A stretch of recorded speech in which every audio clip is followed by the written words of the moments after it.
Most people view spirituality as an escape, a sought retreat into incense and affirmations. They are wrong. True spirituality is not a retreat from reality. It is the ultimate mastery of it. Niccolò Machiavelli taught us that it is much safer to be feared than loved. In the material world, this is a rule of survival. But in the spiritual world, the rule shifts. It is better to be aware than to be manipulated. We are told by religious texts to turn the other cheek. While noble in theory, the logical mind asks, at what cost? If you have no boundaries, you have no soul to protect. To be spiritual is to recognize the divine spark within you. But to be logical is to realize that this spark requires a fortress. We begin our journey here not at the feet of a master, but at the helm of our own consciousness. Religion often demands devotion to an external deity. Philosophy, however, demands devotion to the truth. Consider the Buddhist concept of non-attachment. Is it just about letting go of desire? No.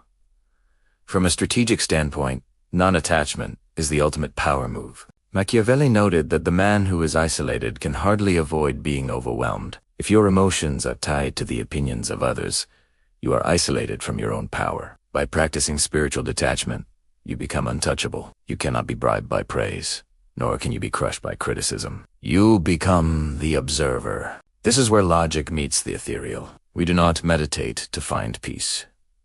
We meditate to gain clarity. In a world of chaos, the person with the clearest vision holds the most leverage. Scripture tells us to be wise as serpents and innocent as doves. This is perhaps the most Machiavellian line in religious history. It acknowledges that the world is a den of wolves.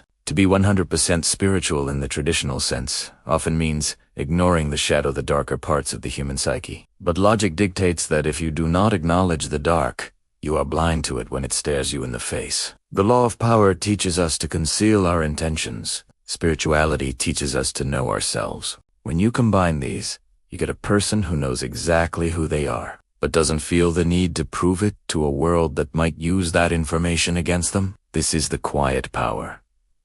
It is the spirituality of the strategist. So, what is the goal? It is not to reach a heaven in the clouds, but to create a heaven in the mind. Religion offers a map drawn by others. Logic offers a compass.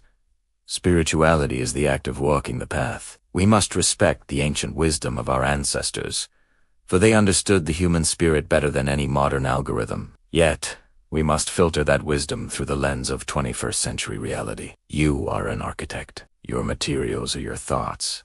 Your blueprint is logic. Your foundation is the unseen energy that connects all things. Do not be a sheep waiting for a shepherd. Be the sovereign of your own existence. Welcome to a new way of seeing. Welcome to the intersection of the soul and the intellect.